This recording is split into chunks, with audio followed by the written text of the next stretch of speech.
नमा श्री शंकरानंद गुरुपादांबुजन्मने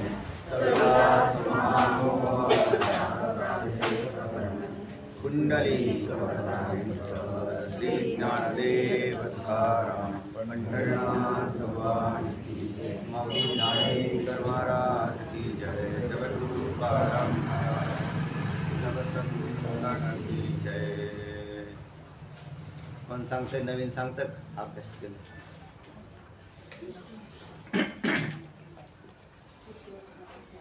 काय करताय सांगा।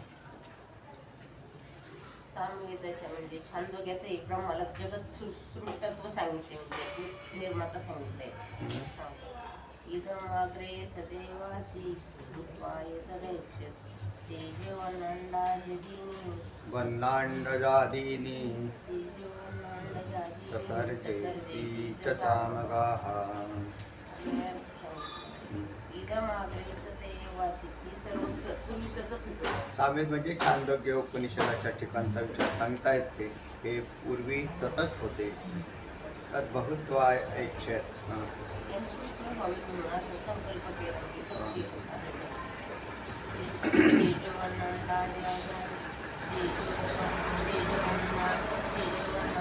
तेजो वन्नांडजादीनि च ससर्ज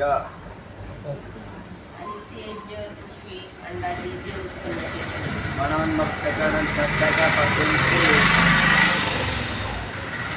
जल पृथ्वी हा खालचा क्रम सांगितला वरून आकाशाने। दोन उल्लेख नाही केला वायू आणि आकाशाचा। हा त्याच्यात नाही उल्लेख केला कारण की छान त्या वेगवेगळ्या उपनिषदात वेगवेगळ्या वर्णन आले। त्याच्यात तीन तत्व मांडलीत ना। हा तत्व मानताना वेगवेगळी तत्वही मानलेली। म्हणून इथं पण ते सांगितले तेज जल आणि पृथ्वी। हा तर त्याने त्या तीन तत्वापासूनच सृष्टीची उत्पत्ती झाली असं सांगितलं। आता हे तुम्हाला सांगितलं ना विचारसागरामध्ये सांगितलं ना। ह्याच्यात पण आलेलं आहे ना भारत तैत्तरीयमध्ये पाच तत्वांचं बनलेलं आहे। ऐतरेयमध्ये संकल्पने झालेलं आहे। हा अचानक उत्पत्ती झाली तर याला असं वेगळीकता का सांगितलेली याचं स्पष्टीकरण आपण केलेलं आहे की जो पदार्थ खोटाच असतो त्याची उत्पत्ती बी अशाच पद्धतीने कथन केली जाते। वायू आणि आकाश हे दोन या ठिकाणी मानलेले नाही दिसत तेव्हा तीन तत्वापासून सृष्टीची उत्पत्ती झाली। चला असे सामवेदी म्हणतात। हा असे सामवेदी म्हणतात। छांदोग्याच्या सहाव्या अध्यायात अद्वितीय ब्रह्माचे प्रतिपादन चाललेलं आहे। तुम्हाला कसं पटते सृष्टी उत्पन्न झाली ते म्हणजे आम्हाला 5 भूतापासून झालेली पटते तर तुम्ही 5 म्हणा। काय म्हणते का 2 भूतांचा तसा सहभाग घेण्यामध्ये काय उपयोग नाही कारण त्याच्यामधून काय उपयोग दिसत नाही। आकाश निरावयव आहे आणि त्याच्यापासून काय झालं म्हणून त्याच्यापासून काही मानण्यात काही स्वारस्य नाही। आकाशापासून एक नवीन आकाश झालं। आकाशापासून काही कारण त्याचे स्पेअर पार्ट बनतात का ते काय सूक्ष्म आहे आणि व्यापक आहे म्हणून त्याच्या काय कुठे उत्पत्तीमध्ये हा आहे म्हणून ठीक आहे त्याचा सहभाग असेल। अवकाशामध्ये पदार्थ राहतील पण आकाशापासून काय झालं का तार्किकतेने जर पाहिलं तर आकाशापासून काही झालं नाही पण आकाशाची उत्पत्ती झाली ना। आता आकाशापासून काय झालं का म्हणजे त्या आकाशात प्रत्यक्ष आकाशाचा वापर कशात केला का असं म्हणायचं नाही। आता आकाशापासून वायू झाला वायूपासून तेज झालं तेजापासून जल झालं जलापासून पृथ्वी झाली। आकाशापासून का आकाशाचा स्पेअरचा काय वापर करता तर काहीच नाही तर त्याचे निरावकाशता हेच त्याचं वैशिष्ट्य आहे। त्याची उत्पत्ती सांगायला पाहिजे ना त्याच्यापासून काही झालं नाही हे मान्य पण त्याची उत्पत्ती झालीच नाही का मग यांच्या पण तुम्हाला हे पटत नसेल तर मागून मानू नका दुसरं उपनिषद माना। तुम्हाला पटत नसेल तर दुसरे आहेत ना त्याला पर्याय दिलेले पाचवी मानणारे आहेत तर आणि काय म्हणतील नाही आम्हाला असं वाटतं किंवा आकाशाचा सहभाग काही दिसत नाही तर ठीक आहे 3 भूतापासून माना 5 भूतापासून मग मला तर असं वाटतं की काही भूत मांडण्यापेक्षा डायरेक्टच झाले मानले काय वाईट आहे डायरेक्ट माना। आणि मग तुम्हाला त्याच्यापेक्षा जरी पट्याला चांगलंच लागलं असेल तर माझं झालेलीच नाही असं म्हणा।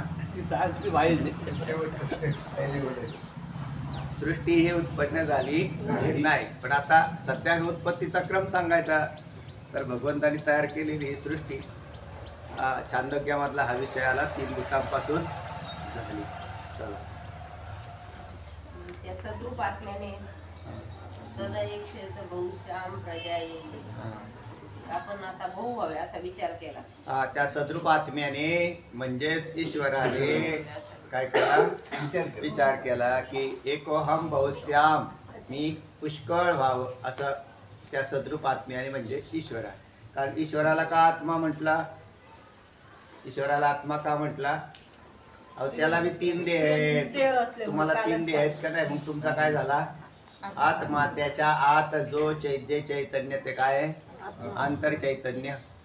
तसं त्याचंही एक चैतन्य. त्यालाही असं वाटलं की एकोहम बहुश्याम म्हणून त्याने फक्त आता त्याचा विषय वेगळा आहे. तो सर्वज्ञ सर्वशक्तिमान स्वतंत्र असा असल्याने, स्वातंत्र्यात असल्याने त्याला हे करता येते. चला. त्या विचारानंतर त्याने म्हणजे तेज, उदक आणि अन्नोपलक्षित पृथ्वी जी आधी उत्पन्न केली. हा म्हणजे एकापासून नंतर आता पुढे जाऊन तेज, जल, अग्नी, तेज, जल, पृथ्वी आणि पृथ्वीपासून अन्न, औषधी, वेगवेगळे देह, 84 लाख शरीर हे सगळे निर्माण झालेले आहेत. आणि ते देवानेच केलेले आहे, म्हणजे परमात्म्यापासूनच झाले. अरुणपुत्र उद्दालकाने आपोआप निर्माण झालं नाही. या विश्वात आपोआप काहीच होत नाही. आणि याचे सगळ्यांना जे कर्मप्रधान मंडळी आहेत त्यांना तर लगेच लक्षात येतं की हो आपोआप काहीच होत नाही. आमच्याही रानात आम्हाला पेरावं लागतं, त्यावेळेला धान्य उत्पन्न होतं. म्हणजे आपोआप झालं का? नाही. आपोआप येतो काँग्रेस आला, काँग्रेस तेही त्याचा नाही. त्याच्याही जवळ असणारं गवत आहे ते त्याला दाटीने बाजूला रेटत राहत आणि ते दुसरंच गवत येतं. एकच गवत कायमस्वरूपी राहत असं त्याच्यातही बदल होतो. आपोआप नाही काही तर, किंवा निसर्गातही काही नाही तर नियमनाच्या अंतर्गत येतं. निसर्गाचं नियमन करणारा ईश्वर आहे म्हणून दिसणारं संपूर्ण जगत नियंत्रित आहे, अनियंत्रित नाही. कोणीही काही करावं हा हे कर्म स्वातंत्र्य आहे, पण फळं भोगायला त्यांनी सावध राहावं हे नियमन आहे. जीवाला मानवाला कर्म स्वातंत्र्य दिलेलं आहे कारण त्याला कर्म करून त्या सृष्टीमध्ये ठेवायचं, पण त्याचं नियमन त्यांनीच केलेलं आहे त्या कर्माचं. म्हणून नंतर अन्न, शरीर हे सगळे उत्पन्न केलेले आहेत. कोणी केले तर एका सद्रूप आत्म्यापासून झाले. तिथं आता शब्द काय आला?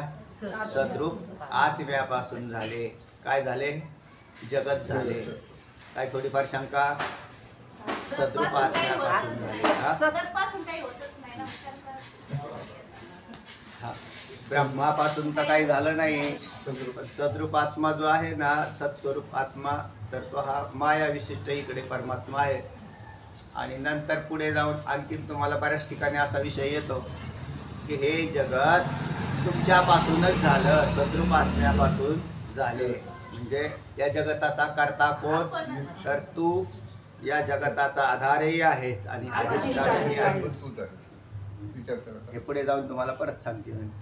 म्हणजे तुमचा आत्मा हाच या जगाला आधारही आहे आणि अधिष्ठानही आहे. सत्स्वरूप. सत्स्वरूप म्हणजे चित स्वरूप, सत चित आनंद हे परमात्म्याच्या विषयीचं बोधन आहे. म्हणून सद्रूप सत या पदाचा अर्थ.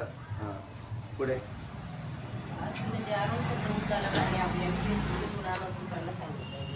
हा विषय कुठं आलेला म्हणताल तर श्वेतकेतूला उद्दालकाने हा विषय सांगितलेला आहे आणि छांदोग्य उपनिषदात हा विषय आलेला आहे. पुढे त्या दिवशी ते नाव आठवत नव्हतं ना, वरतंतू नावाचा ऋषी होऊन गेले ना, वरतंतू. रामायणातला सांगत होतो तुम्हाला आहे. वरतंतू नावाचे ऋषी होते. गुरुदक्षिणेचा विषय सांगितला होता. चला. नाही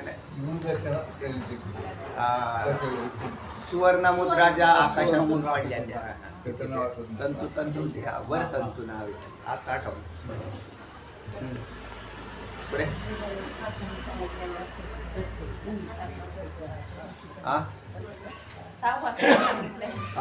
सहावा श्लोक कोण सांगताय? नवीन कोण? 7वा श्लोक. शिरोळे साहेब सांग. केला का अभ्यास? नाही. पुढे इकडे कोणी केला? मस्केताई नाही. भोसलेताई होत्या नाही. दातोंडेताई केला का? नाही. डुंगनेताई सांगतो. त्याचप्रमाणे विस्फुलिंगा यथा वन्ये गायन्ते क्षरतस्तथा विविधाश्चिज्जडा चिज्जडा भावा इत्या सर्वणिका यथा वन्ये विस्फुलिंगाः गायन्ते. जशा अग्नीपासून ठिणग्या उत्पन्न होतात तथा अक्षरतः अग्नी ज्या वेळेला पेटवला जातो ना, त्याच्यात असं समजा काही गवत बिवत असेल विशेष करून, कारण त्याच्यात ते अशा भुरकण जळणारा असा जर पदार्थ असेल तर त्याच्या ठिणग्या लवकर निघतात.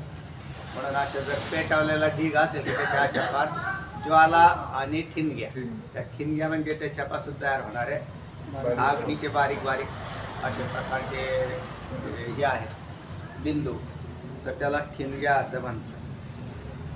ज्याप्रमाणे अग्नीपासून ठिणग्या आणि अग्नी ही नावं वेगळी आहेत, त्यातला पदार्थ एकच आहे. तसा परमात्मा आणि जगत हा एकच पदार्थ आहे. म्हणून संपूर्ण जगत हा देव स्वरूपच आहे. जसं ठिणगी ही अग्नी स्वरूपच आहे, तसं दिसणारे सगळे पदार्थ. आता हा ग्रंथ आपण त्याला म्हणतो परिचिन्न झाला. हा ग्रंथ नसून भगवंतच आहे. व्यासपीठ नसून भगवंतच आहे. वस्त्र नसून भगवंतच आहे. आणि हे कसं काय कळालं?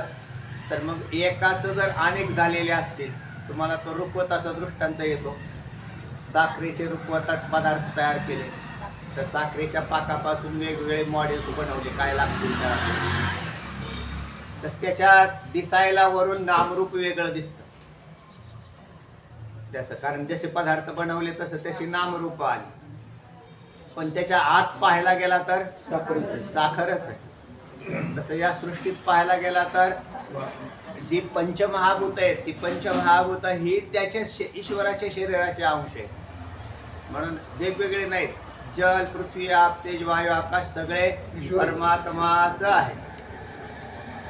मग हे जड आणि चेतन असा ते नंतर पहा जड चेतन, पण त्या एका ईश्वराच्या शरीराचेच अवयव आहे. काय म्हटले? एका शरीराचे अवयव. सुख दुःख जीव तुका म्हणे एका देहाचे अवयव, सुख दुःख जीव भोग पाल. तसं एका ईश्वराच्या, म्हणून ईश्वराचे जे 3 शरीर, तीच आपली 3 शरीर दिसतात. आपली थोडक्यात आली आणि त्याचं विराट स्वरूप आहे ते सगळं. म्हणून कोणताही जीव हा देवावरून वेगळा नाही. शरीर रूपातही नाही, आत्मरूपातही नाही, सूक्ष्म रूपातही नाही, कोणत्याच अंशात वेगळा नाही. स्थूल शरीराने बी वेगळा नाही. आणि असेल तर सिद्ध करा तुमचं तुम्ही स्वातंत्र्य, कुठे आहे तुम्ही ते? तर काहीच नाही असते. म्हणून जीव हा 100% देवच आहे. जसा आहे तसा देवच आहे. स्थूल शरीराने देव आहे, सूक्ष्म शरीराने देव आहे, कारण शरीराने देव आहे, आत्मदृष्टीने देव आहे, आभास रूपाने देवच आहे. 100% देवच आहे. दुसरा पदार्थ दाखवा, आहेच कुठे? म्हणून आत्मा देव आहे, याच्यात काही शंका नाही. आत्म्यावर भासणारी माया ही देवच आहे. मायेपासून आणि आत्म्यापासून निर्माण झालेले पदार्थही देवच आहे. म्हणून दिसणारी भूतसृष्टी ही देवच आहे. भेद केला नाही, तर अख्खा परमात्माच आहे. मग तुम्ही त्यालाच असं म्हणता ना, ज्यावेळेला त्याला प्रत्येक ठिकाणी आपण अन्न हे पूर्ण ब्रह्म असं म्हटलं ना, अन्न हे पूर्ण ब्रह्म. मग अन्न ब्रह्म आहे, तर अन्न निर्माण करणारे घटक ब्रह्मण आहेत का? मग अन्नाला खाणारे घटक ब्रह्मण आहेत का? अन्न ब्रह्म आहे, खाणारा ब्रह्म आहे, आणि खातो तेही ब्रह्मच आहे. माझे विस्तारलेपणाचे नावे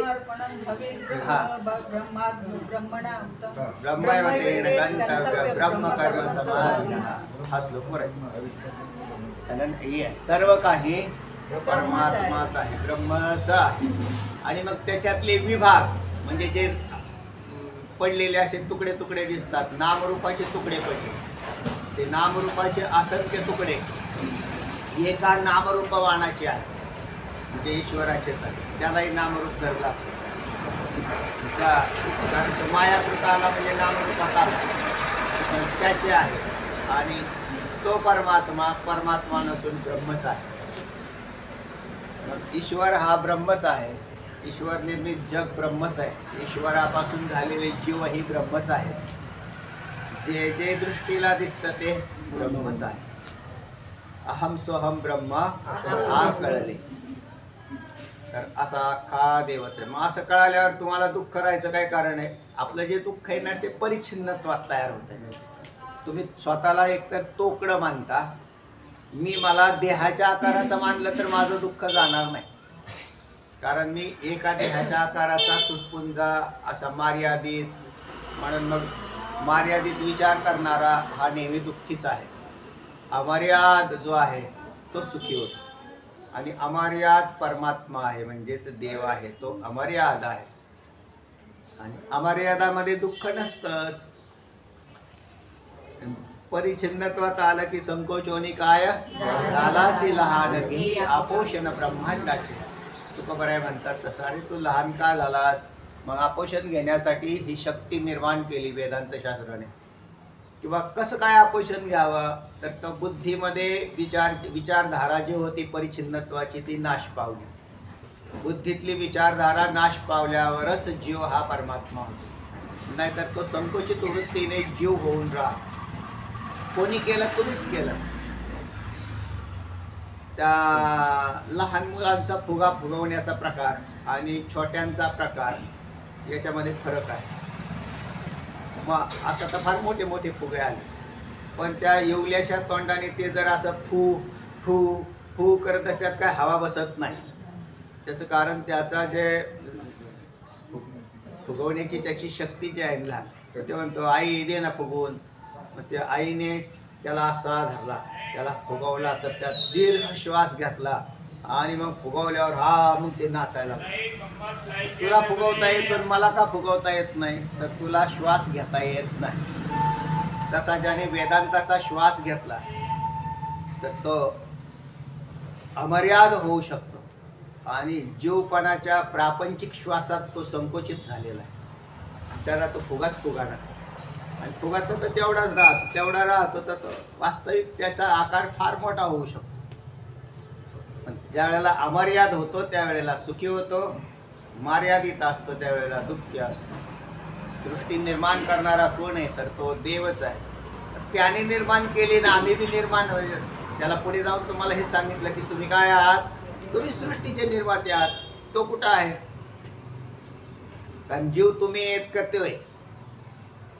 जगाची संगती लावायला ईश्वराकडून आलो, पण ही सृष्टी जगत कोणी पाहिलं? म्हणले मीच पाहिलं.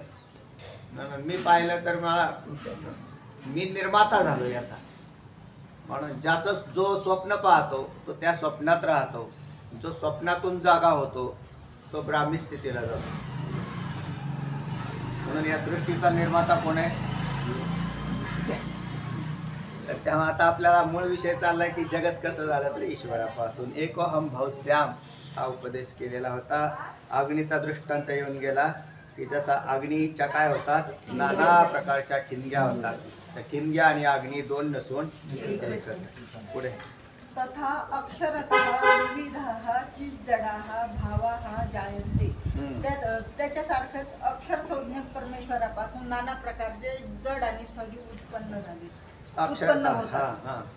इति अथर्वणिका श्रुतीही आहत असे अथर्व वेदामध्ये सांगितले. अथर्व वेदातला हा विषय मुंडक उपनिषदातला आलेला आहे. मुंडक उपनिषदामध्ये की एतत् सत्यम, तेच खरं सत्य आहे. जे मूळ सत्य आहे त्या सत्यावर आधारित बाकीचे सापेक्षित सत्य आहेत. तुम्ही श्रुती पाहिली मुंडक उपनिषदात आत्ता, त्याच्यात सापेक्षित आणि निरपेक्षित सत्यत्वाचा विचार दिलेला आहे त्या श्रुतीमध्ये. ज्याच्यात अपराविद्या आणि पराविद्येचा विचार केलेला आहे. अपराविद्या ही सापेक्षित सत्य दाखवते आणि पराविद्या ही निरपेक्ष सत्याला कारण आहे असा त्या मला ठिकाणी. सापेक्ष सत्य आणि निरपेक्ष सत्य विश्लेषण सांगा जरा. सापेक्षित सत्य म्हणजे जगत सुद्धा सत्य आहे. सापेक्षित झालं का नाही? आपल्यातलं हे पदार्थ, आता हा पदार्थाचा नाश झालाय का नाही दिसत, पण ह्याचा नाश होणार आहे का नाही? ना होणार आहे. किंवा हे सत्यत्वाने प्रतीतीला येतं. हे सत्यत्व या पदार्थाचं नसून ब्रह्माचंच सत्यत्व आहे जे जगतामध्ये प्रतीतीला येतं. ब्रह्माचं सत्य, ज्ञान आणि अनंतत्व जगतात सापेक्षित पद्धतीने राहतं आणि निरपेक्ष सत्य ब्रह्मच आहे. म्हणजे निरपेक्ष सत्य परमात्माचं. माया सत्य आहे का नाही? जगतात पाहता तुम्ही तोपर्यंत तिला सत्य मानता. सापेक्षित सत्य. सापेक्षित सत्य झालं. अनादी आणि शांत. माया कशी आहे? अनादी शांत. अनादी शांत. ब्रह्म कसं आहे? अनादी अनादी अनंत आहे. आणि उत्पन्न होणारे घटादी पदार्थ साधी शांत आहे. साधी शांत. साधी शांत आहे. साधी पदार्थाचा अर्थ उत्पन्न होतो. उत्पन्न होणारा. आणि शांत म्हणजे नाश होणार आहे. म्हणून जगतातले मग नाश पावतो, पण उत्पन्न होतो ना तर तो सत्यामुळेच होतो. म्हणून सापेक्षित सत्य आणि निरपेक्ष सत्य, जे सत्य उत्पन्न होत नाही तर ते निरपेक्ष सत्य आहे. आणि बघा असा जर काय असेल तर एक भगवंतच जो आहे तो निरपेक्ष सत्य असा आहे आणि इतर जे आहेत ते सापेक्षित सत्यवान पदार्थ जगात. म्हणून लोकांची जी समजूत आहे का आम्हाला हे जगत दिसतंय, हे जगत दिसणार जगत तुम्ही म्हणता मिथ्या आणि आम्हाला आमची समजूत सांगते की हे सत्य. याच्यामध्ये काय फरक पडला? ते फरक असा पडला की तुम्ही जे समजताय ते सत्य आहे पण क्षणिक सत्य आहे, एका क्षणात सत्य आहे. म्हणून एका तासा माझी कोटी वेळा सृष्टी होती जाती दृष्टी पाहे. तुम्हाला किती अंशात पाहावं लागेल? उत्पत्ती, स्थिती आणि नाश. त्या स्थिती कालालाच तुम्ही काय म्हटलं? सत्य असं म्हटलेलं आहे. म्हणून ते सत्य हे सापेक्षित सत्य आहे. म्हणजे त्याच्यासारखं दुसरं होऊ शकते. पुन्हा दुसऱ्या पदार्थांच्या उत्पत्त्या होतात. आणि निरपेक्ष म्हणजे त्याच्यासारखं दुसरं नाहीच कोणतं. हो, हो. निरपेक्ष सत्य एकच परमात्मा.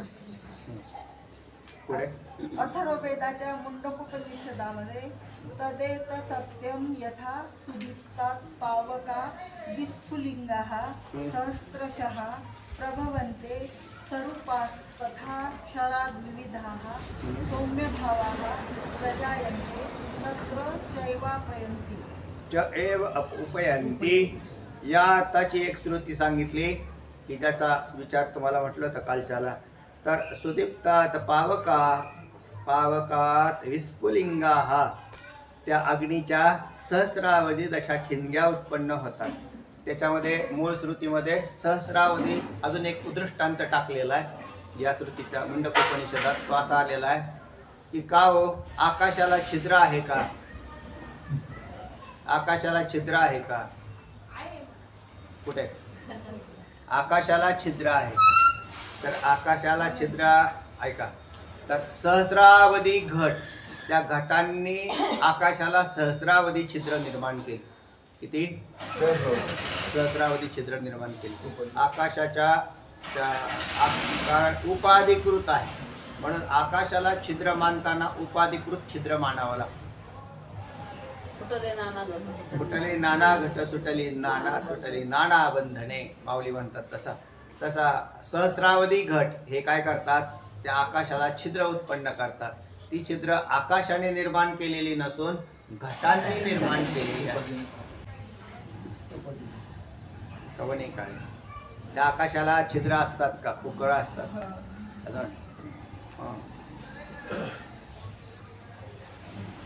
मग या श्रुतीमध्ये सांगितलं की सृष्टी परमात्म्यापासून निर्माण होते आणि त्याच्यामध्येच लीन पावते.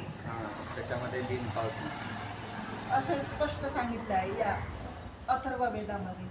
दोन दृष्टांत झाले. एक अग्नीचा दृष्टांत आहे ना, तो याच्यातला जो सहस्रशः असं म्हटलं ना, सहस्रावधी ठिणग्या अग्नीच्या झाल्या, अग्नीपासून झाल्या. आणि तिथंच दुसरा दृष्टांत आला आकाशाचा. तो आकाशापासूनही सहस्रावधी छिद्र झाली. आकाशाला सहस्रावधी छिद्र झाली. तर आकाशाच्या बदल न होता छिद्र झाली आणि या अग्नीच्या स्वरूपात बदल होऊन ठिणग्या झाल्या. असे दोन दृष्टांत आलेले तिथं मुंडक उपनिषदात आलेले. तर त्याच्यात खाली हा. उपाधी मानली आणि वर हे पण मग ठिणग्या ज्या आहेत ना त्या उपाधिकृत आहेत हे सांगायचं. पण ते जर तुम्हाला नीट कळत नसेल तर आकाशाची छिद्र समजा. कारण याच्यात कुठलाच परिणाम झाला नाही त्याच्या स्वरूपात. जसा अग्नीच्याच ठिणग्या झाल्या त्यात परिणाम नाही करायला, आकार बदलले, नामरूप बदलते तसा. आणि नंतर पुढे जाऊन आकाशाचा दृष्टांत देऊन आकाशाला सहस्रावधी छिद्र पडली.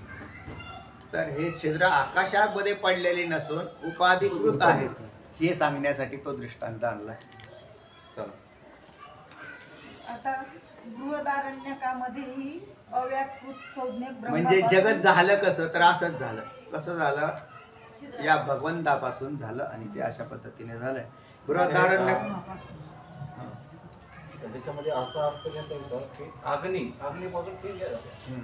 ओके, म्हणजे परमात्मा अग्नी हा परमात्मा पकडला. हा, तसंच आहे. परमात्म्यापासून सगळे जीव झाले, म्हणजे ते जीव काय तिन्ही सुद्धा काय अग्नीच आहे.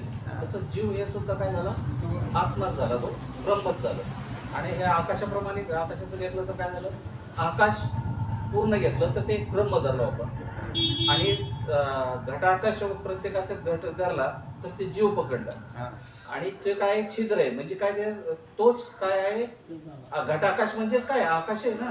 तसं हा जीव हाच ब्रह्म, असं दोन्ही अवधारण आहे. असंच सांगितलं मी आता. चला बृहदारण्यक मध्ये 1, 4, 7 तिथला बृहदारण्यक मधला हाही भाग आहे. अव्याकृत संज्ञक ब्रह्मापासून नामरूपात्मक जगत उत्पन्न झाले. अव्याकृत संज्ञक ब्रह्मापासून त्याचा विचार या पुढच्या श्लोकामध्ये सांगतायत, ऐकता अव्याकृत येईलच. याच्यात शब्द आहेत.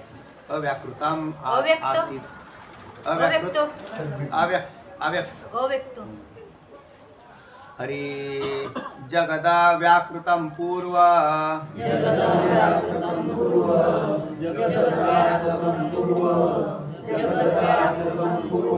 मासित्व्या क्रियताधुना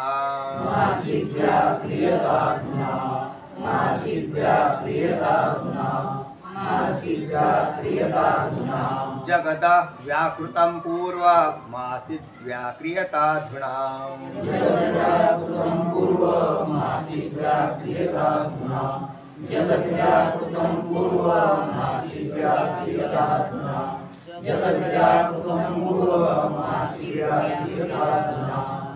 जगद त्याला जोर लावा म्हणजे पूर्ण उच्चार होईल, नाही तर अर्धा होतो. जगद जगत जगत असं म्हणतात. दृश्याभ्याम नामरूपाभ्याम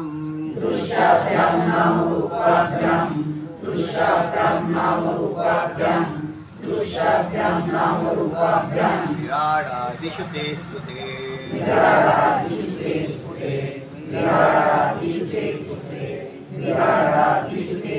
दृश्याभ्यां नामरूपाभ्यां विराडादिषु ते स्फुटे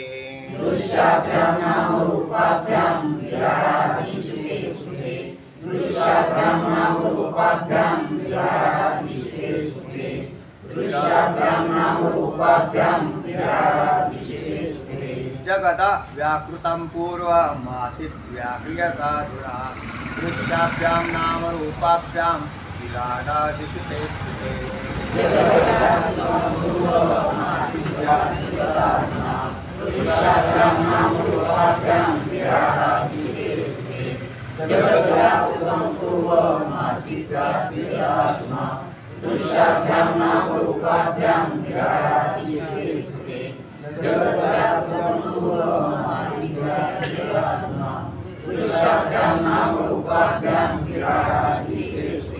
विराण्मनुर्नरागावक्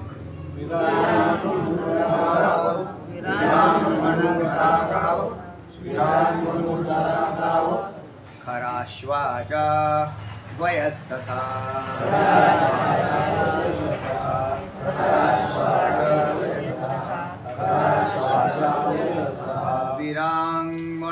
विराङ्मनुर्नरागावक् खराश्वाजा वयस्तथा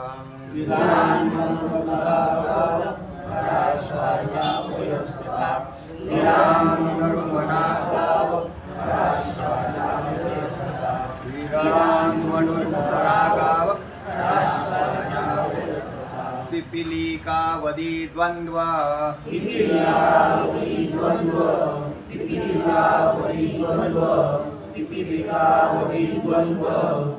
मितिवाजसने इयन् मितिवाजसने इनः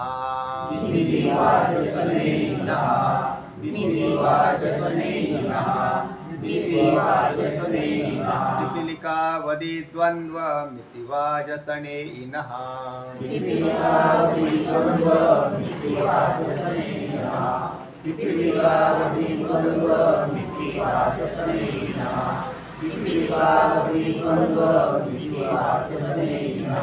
विराङ्मणुर्नरागाव खराश्वाजावयस्तथा पिपीलिकावधि द्वन्द्व मितिवाजसने इनः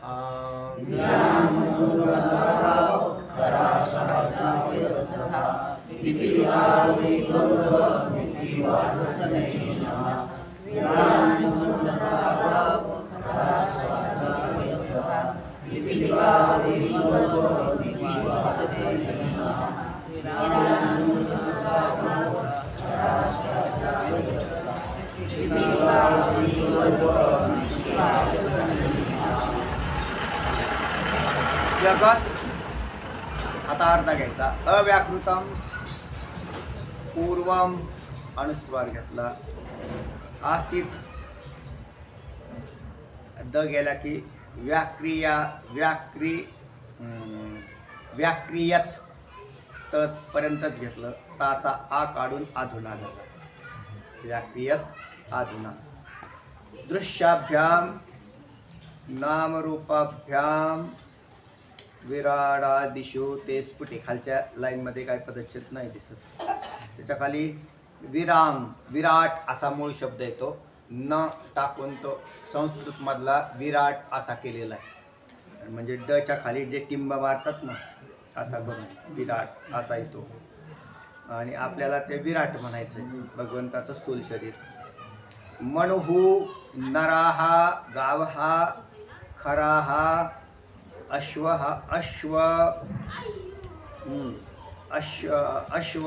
अज अवयहा तथा पिपीलिकावधी म्हणजे पिपीलिकावधी एकत्र धरा द्वंद्वम इति वाजसनेयन ऐका परत जगत अव्याकृतम पूर्वम आसीत आसित झाल्यावर खाली गेला व्याक्रियात आधुना दृश्याभ्याम नामरूपाभ्याम विराडादिषु ते स्फुटे विराट मनुहु नराहा गावहा खराहा अश्वनंतर अज अवयहा तथा पिपीलिकावधी द्वंद्वम इति वाजसनेयन सांग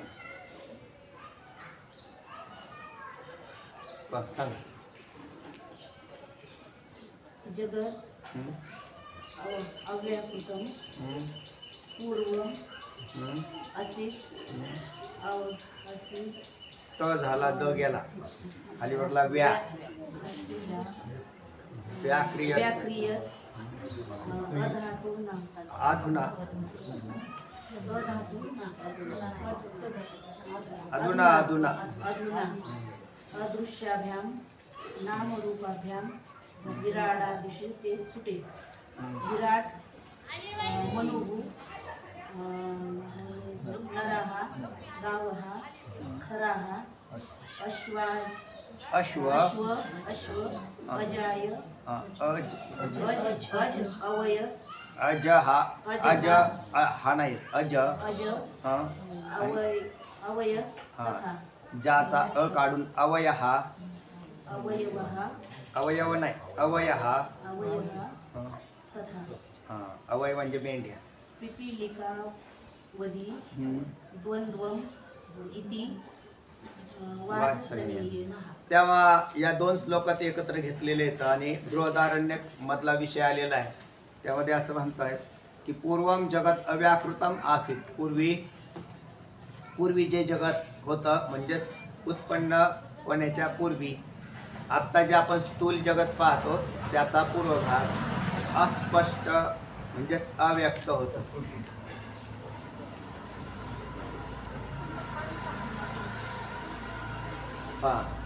तेव्हा तत् अधुना अदृश्यां नामरूपाभ्यां व्याक्रियत. तत् अधुना दृश्याभ्यां नामरूपाभ्यां व्याक्रियत. ते तत् म्हणजे ते जे ईश्वराने आत्ता जे दृश्य आपल्या अनुभवास योग्य अशा नामरूपांनी व्यक्त केले. तत् अधुना दृश्याभ्याम, आत्ता आपल्या अनुभवाला जे योग्य होईल आणि आपल्याला अनुभव कशाने येतो? नामरूपाने येतो. म्हणून नामरूपाभ्याम व्याक्रियत म्हणजे व्यक्त केलं. त्या भगवंतानी त्याला व्यक्त केलं. पूर्वी ते अस्पष्ट होतं म्हणजेच अव्यक्त होतं आणि ते नामरूपवान व्यक्त कोणी केलं? भगवंताने त्याला नामरूपवान व्यक्त असं बनवलं. कारण आम्हाला नामरूपाचा अनुभव येतो, अव्यक्ताचा अनुभव येत नाही. पुढे म्हणतायत मग ते विराडादिषु स्फुटे वर्ते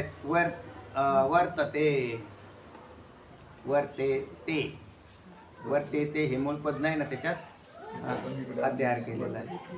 ती नामरूपे आकार विराटादी प्राण्यांच्या मध्ये स्पष्टपणे प्रतीत होतात. विराडादिषु स्पुष्टे वर्तते.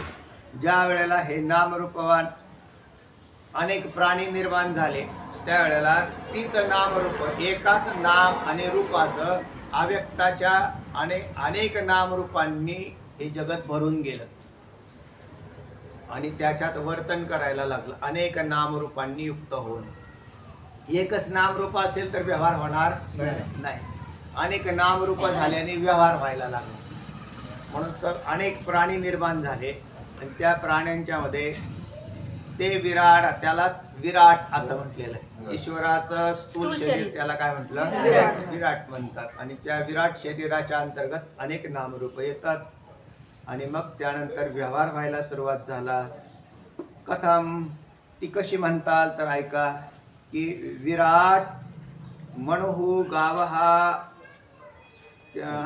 जसा आहे खरासच्या जावया, म्हणजे याचं पदच्छेदाश येतं मग असे आपण केले की विराट म्हणजे भगवंताचं ते विराट रूप.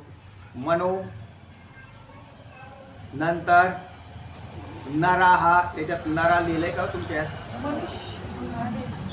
नरा आलंय का खाली त्या वरच्या पदात? विराट मनोगाव हा खराश्वाजाय हा, याच्यात नरा शब्द राहिलाय ना?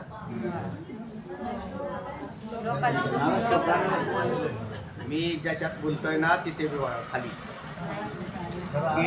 कथम ऐका. कथम ती कशी म्हणशील तर ऐक की विराट मनोहू नरा आले का? नरा हा तिथं नाही आलेला. गाव हा खराश्वाजावय हा खाली अर्थ आलाय त्याचा पण पद नाही आले. नरा या पदाचा अर्थ मनुष्य. तर विराट त्याच्यानंतर मनू सृष्टी निर्माण करण्याचं काम कोणाकडे? मनु मनुष्य. वेगवेगळ्या उत्क्रांत्या सांगितलेल्या आहेत पण त्याच्यानंतर मनूनंतर मनुष्य, मनुष्यानंतर खालच्या गायी, गायीच्या नंतर खर या पदाचा अर्थ गर्धब म्हणजे गाढव. नंतर अश्व म्हणजे नंतर अश्व झाला असं नाही, तर हे सगळे एकाच वेळेला झाले. तर गायी, गर्दब, अश्व, नंतर अज पदाचा अर्थ आहे बकरी. अवय हा पदाचा अर्थ आहे मेंढ्या. काय झाल्या? मेंढ्या. तथा अनेक प्रकारचे प्राणी सुद्धा झाले. मग कसे म्हणताल तर तथा पिपिलकावधी अगदी मुंगीपर्यंत, म्हणजे लहान आकार आपण कशाचा धरतो आणि वरचा मोठा धरला तर गजाचा. हत्ती आदी मोठे प्राणी आणि मुंगीपर्यंत छोटे प्राणी, हे सगळे नामरूपवान आहे. त्याच्यामध्ये हे सगळे धरून चाला. चिंट, झुरळ, उंदर, मांजर, कुत्री, सारी प्राणी त्या आपचारित नामरूपवान भगवंताने शरीर निर्माण करून त्या अव्यक्ताचेच व्यक्त केले, नामरूप व्यक्त केली. तथा पिपिलिकावधी द्वंद्वाम, त्याच्यानंतर जोड्या बनवल्या. कारण सृष्टी परत वाढण्यासाठी काय पाहिजेत? जोड्या लागतात. तेव्हा द्वंद्वाम असृजत, लहानतर प्राण्यांची जोडपी त्याने उत्पन्न केली. आता जोडपी म्हणजे नर आणि मादी. तर याच्यात आणि मग ती सृष्टी अशी कायमस्वरूपी चालू आहे. सगळ्या पदार्थात नर मादी असतं. झाडामध्ये सुद्धा आहे, पशु पक्षी प्राणी वगैरे.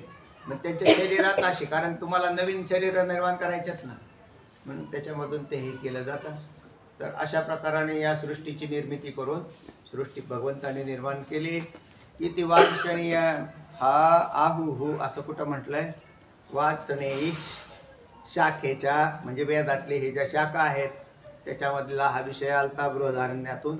तर त्या ठिकाणी जो विचार सांगितलाय तो सांगताय. वाचा वाचा.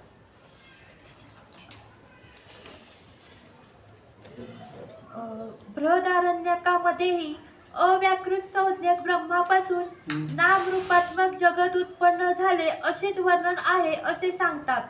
तर बरोबर आहे. चला श्लोक सांगितलाय. जगत व्याकृतम पूर्व मासित व्याक्री क्रिया मासित दिव्या क्रियता धुना दृश्याभ्याम नामरूपाभ्याम विराडादिषु ते स्फुटे. खालचं वाचायचं का?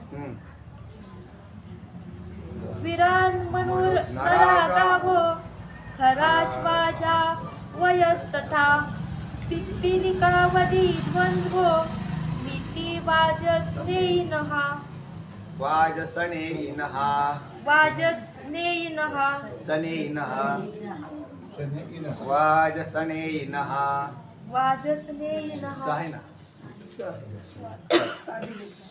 पुढे. अन्वयार्थ सांगितलाय की पूर्वम जगत अव्याकृतम आसीत. पूर्वी जे जगत अव्यक्त म्हणजे अस्पष्ट होते. आसित म्हणजे होते, अव्याकृतम म्हणजे अव्यक्त किंवा अस्पष्ट. अव्यक्त जगत अव्यक्त होतं. मायेला अव्यक्त म्हणत नाही. माया ही अव्यक्त नाही तर ती नाही, निस्तत्व आहे. मला एक शब्द येत होतो, निस्तत्व आहे. माया निस्तत्व आहे.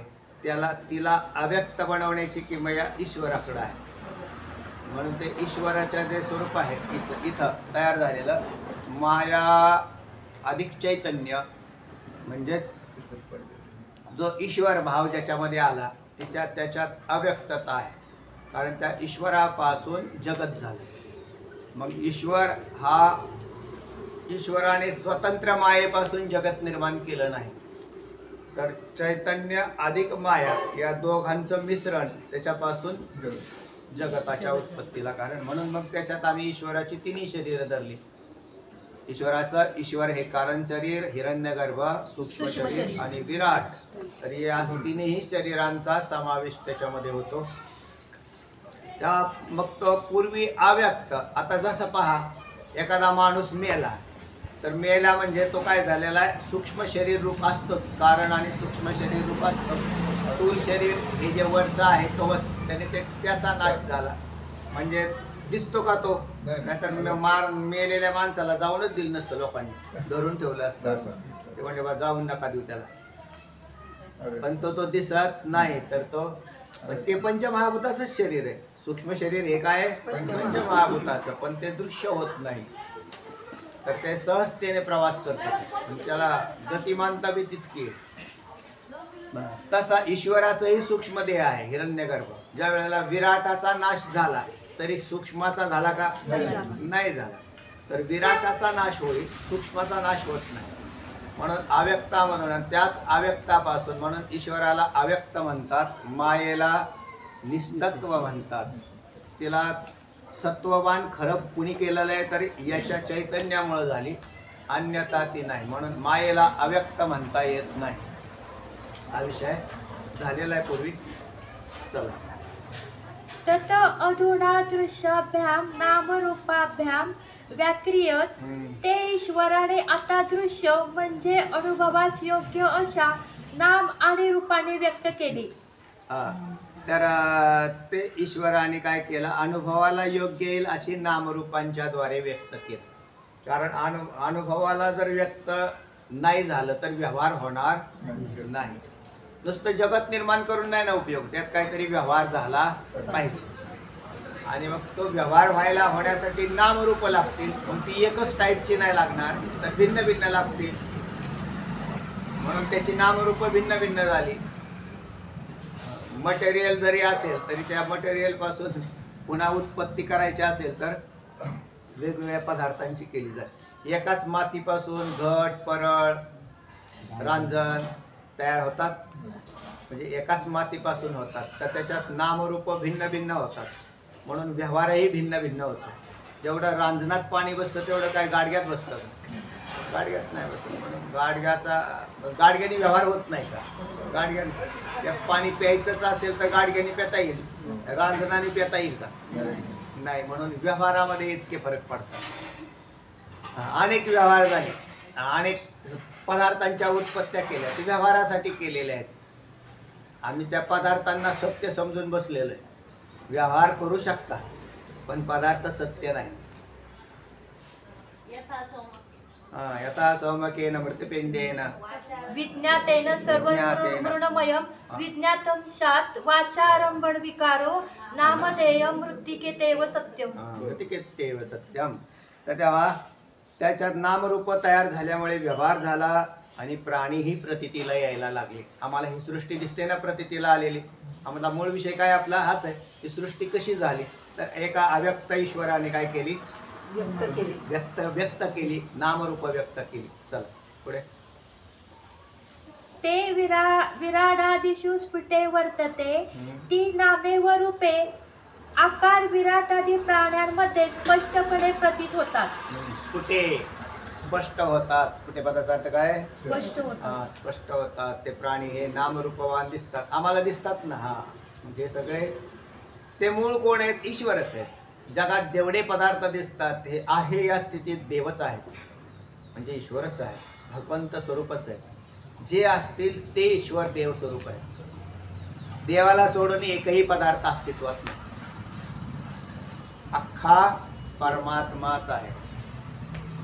जसं तिथं म्हणजे जन नो हे अवघा जनार्दन, पण नुसता जन जनार्दन आहे असा नाही, तर जे जे दृष्टी दिसतं ते हरी स्वरूपच आहे. पुढे. कथम ती कशी म्हणशील तर ऐक. विराट मनोह गाव हा खरा शिवा जावयवा विराट म्हणू मनुष्य गाई गर्धप अश्व बकरी 84 लाख शरीर, 4 खाणी आणि 84 लाख शरीर म्हणजेच योनी. शरीर योनी म्हणजेच शरीर. हे 4 खाणीतून जारज, उद्भिज, स्वेदज आणि अंडज या 4ही प्रकाराने व्यक्त केली देवाने.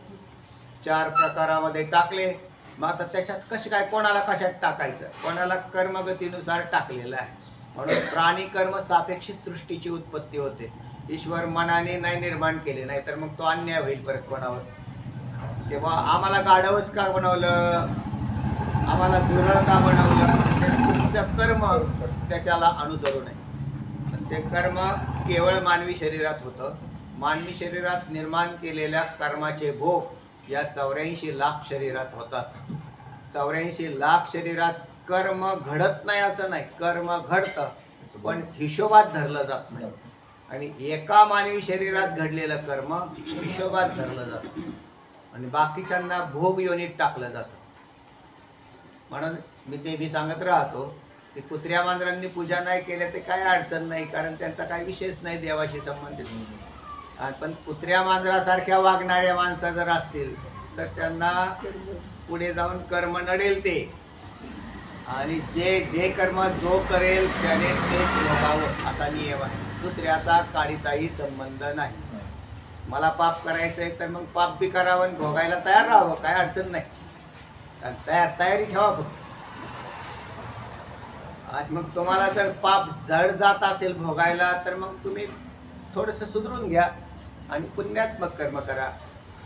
कायेने, वाचेने, मनाने भगवत चिंतन करा किंवा शुद्ध कर्म करा, मग पुढे भोगायला तरी कमीत कमी सुटतात.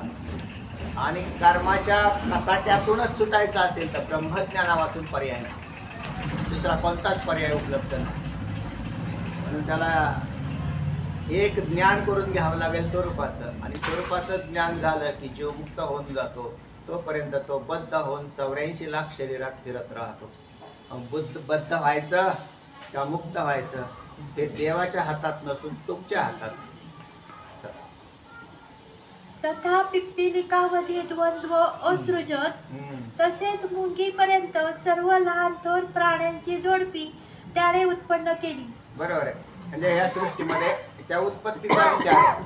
म्हणून जीव आत्म्याचे लिंगात्मक भेद नाही, लक्षात घ्या. कोणाचे?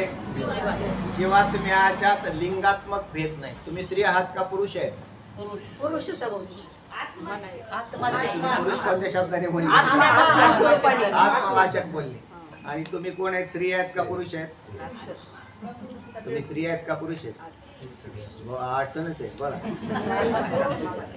आत्माच आहे. तर लिंगात्मक जे भेद आहेत ना ते प्रकृतीजन्य आहेत.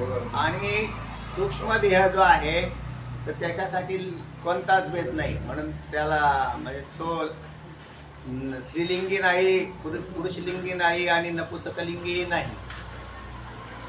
कोण? चैतन्य स्वरूप जो जीवात्मा जो आहे ना, कारण त्याच्यामध्ये केवळ काय झालेलं आहे, अज्ञानाची सूक्ष्मता त्याच्यात आहे. म्हणून सूक्ष्म देह आणि कारणाने युक्त असा बनलेला. आणि मग तो ज्याच्यात प्रवेश करेल तो. म्हणून आत्ता अस्तित्वात असणारे पुरुष म्हणजे लिंगात्मक पुरुष हे पुढच्या जन्मात स्त्रिया बी होतात, माहितीच नाही. कारण देह बदलल्याबरोबर ती स्त्री बदल पुढच्या जन्म काय राहील, मग पुढच्या पुरुष होईल नाही सांगता येत. तुझी वासना स्त्रीमय असेल मरताना तर जन्म कोणता मिळेल? त्याला स्त्रीचा मिळतो. म्हणजे त्याचं शरीर स्त्रीचं मिळतं. त्याचा जन्म होता गाढवाचा, म्हणून तो काय झाला. आणि स्त्रीची वासना होती म्हणून काय झाला? गाढवीन झाला. आणि एखाद्याच्या ठिकाणी म्हणजे त्या वासना आणि देह आणि कर्म यांच्या संगती लागतात आणि त्याच्याप्रमाणे देह चालतात. म्हणून आत्ता ज्या शरीरात आपण आहोत ना त्या शरीराच्या तुम्हाला तशा वासना असल्या पाहिजेत. कुठं?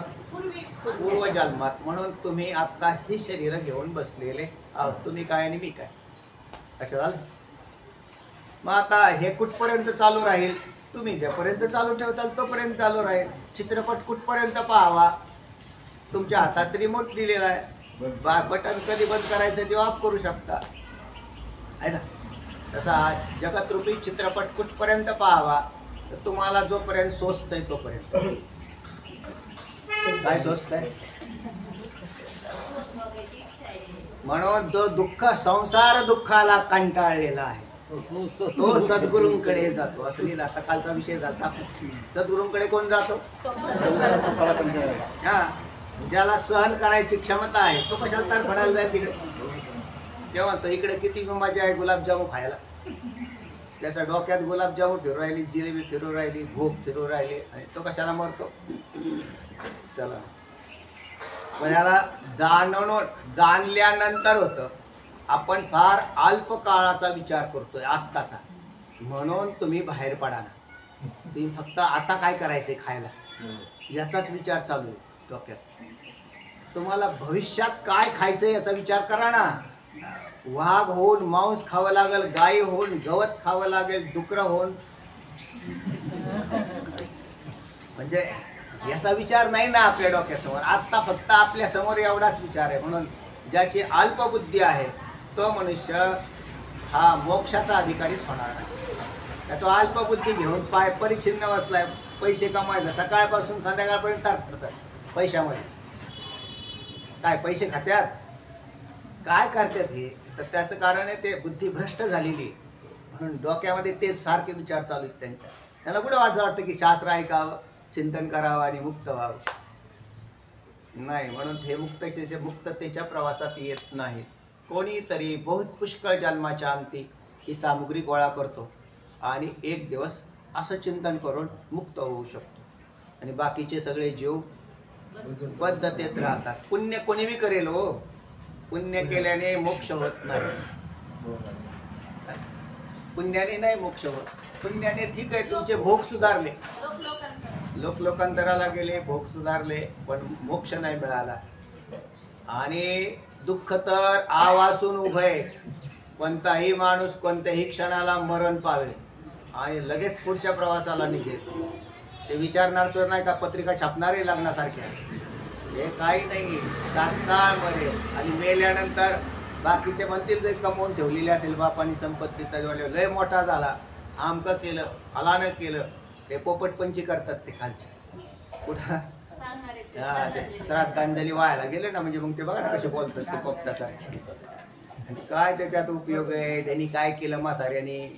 आय म्हाताऱ्याने नामस्मरणच नाही घेतलं कधी, ते तिथेच सांगत राहिलं. त्यांना काही कळतच नाही, प्रवचन ऐकले तरी काही नाही ऐकले. चला वाचा. इथे वाजसनेयी नहा आहुहू असे वाजसनेयी शाखाध्ययी सांगतात. प्रकाश सांगितलाय. तात्पर्य आम्हाला सर्व वेदांत श्रुतींचे पूर्ण पाठबळ असल्यामुळे या वेदबाह्य शुष्क तर्कपटूंना आम्ही मुळीच जुमानीत नाही. बिलकुल नाही. व श्रुती आम्ही काय आमच्या मनाने सांगतो का? नाही, मला असं वाटतं. तुला काय वाटतं ते तुझ्या पत्नीला जाऊन सांग तिकडे घरी. तुला काय वाटतं, मला काय वाटतं, तुला जा सांग घरी. इथे शास्त्र काय म्हणतं ते